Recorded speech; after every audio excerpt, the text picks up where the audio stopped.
अस्सलामुअलैकुम वरहमतुल्लाहि वबरकातुह। और भाई बरसाती इतने परेशान क्यों हो? वालेकुम अस्सलाम वरहमतुल्लाहि वबरकातुह। अरे सैयद भाई क्या बताऊँ, मुझसे बहुत बड़ी गलती हो गई यार। अरे क्या हो गया? कौन सी गलती हो गई? कुछ तो बताओ। मैंने अपनी बीवी को 3 तलाक दे दिया। अस्तगफुरुल्लाह। अरे यार, तुमने इतना बड़ा कदम बेसोचे समझे क्यों उठाया? क्या बताऊँ, शैतान सवार था। क्या बताऊँ, शैतान सवार था मेरे ऊपर। मेरा भेजा खराब था। शाम को जब काम से लौट रहा था, मालिक ने मूड खराब कर दिया। घर आया तो दाल में नमक कम होने की वजह से बीवी पर बरस पड़ा। फिर क्या था, उसने कहा कि हाथी तो है, कम ज्यादा हो जाता है। बस उतने में मेरा पारा हाई हो गया और मैंने बीवी को 3 तलाक ठोक दी। मेरे भाई, मेरे छोटे छोटे बच्चे, उनकी जिंदगी तबाह हो जाएगी। 3 दिन से ना मैंने कुछ खाया है ना किया है, ना ही मुझे नींद आती है। उसको कहना इस तरह मत खड़ा रहे। भाई तुम्हारी बात सुनकर तो मेरे होश उड़ गए। इतनी छोटी सी बात पर तुमने अपनी बीवी को 3 तलाक दे दी है। भाई तुझे मेरी दोस्ती को वास्ता, तू कुछ कर। मेरे बच्चों की जिंदगी का सवाल है। मेरे मेरे बच्चों की जिंदगी का सवाल है। मेरी बीवी बहुत नेक है, अपने बच्चों और बीवी के बगैर रह नहीं पाऊंगा। देखो भाई, मैं कोई मुफ्ती तो नहीं। हाँ, तुझे अपने गांव के मदरसे में ले जा सकता हूँ। वहाँ एक मुफ्ती साहब है, उनसे पूछते हैं। जल्दी चल जल्दी।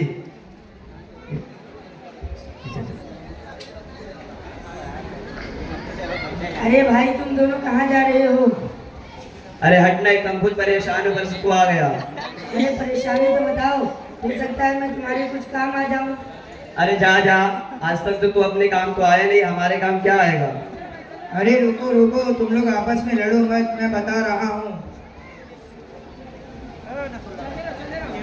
भाई जैद, मैं भी अपनी बीवी से बहुत परेशान हूँ।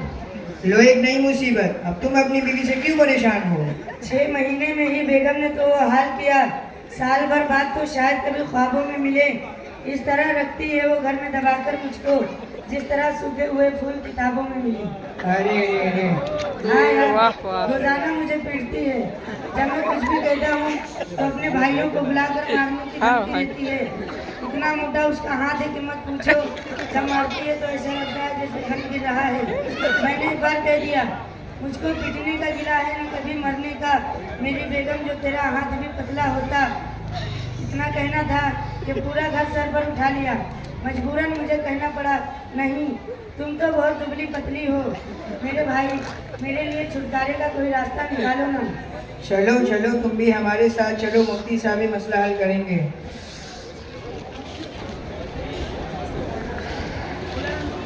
अस्सलामुअलैकुम वरहमतुल्लाहि वबरकातुह।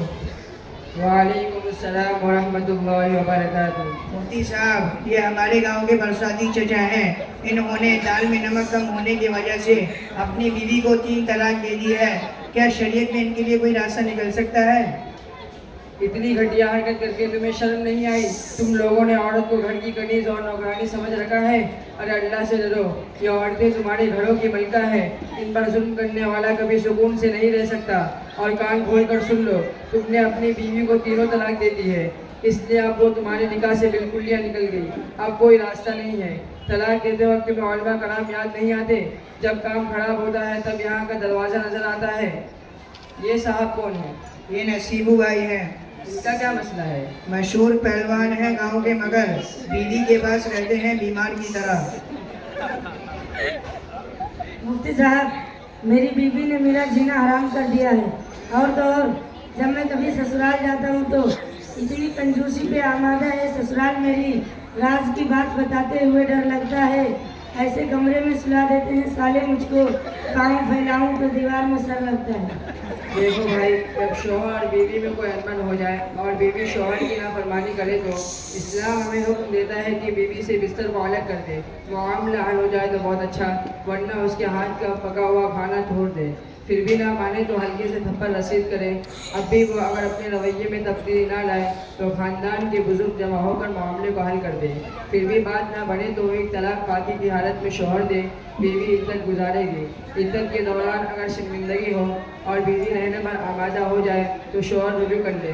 और अगर इख्तिलाफ बाकी है तो इद्दत के बाद औरत खुद ही निकाह से निकल जाएगी। बाकी तफसील तुम अपने गांव के उलमा से पूछ लेना, मुझे अभी बच्चों को सबक पढ़ाना है। माशाअल्लाह मुफ्ती साहब, आपने तो हमारी आंखें खोल दी। आज हुकूमत तलाक को मुद्दा बनाकर हमारी शरीयत में दखल अंदाजी कर रही है और इसकी वजह खुद मुसलमानी है, क्योंकि उन्हें पता ही नहीं तलाक का सही तरीका क्या है। अगर लोग शरीयत पर अमल करें तो लोगों को इस्लाम बदनाम करने का मौका ही नहीं मिलेगा।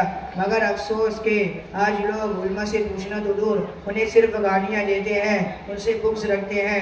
नतीजा हमारे सामने है। अल्लाह हम सबको शरीयत पर अमल करने की तौफीक अता फरमाए, आमीन।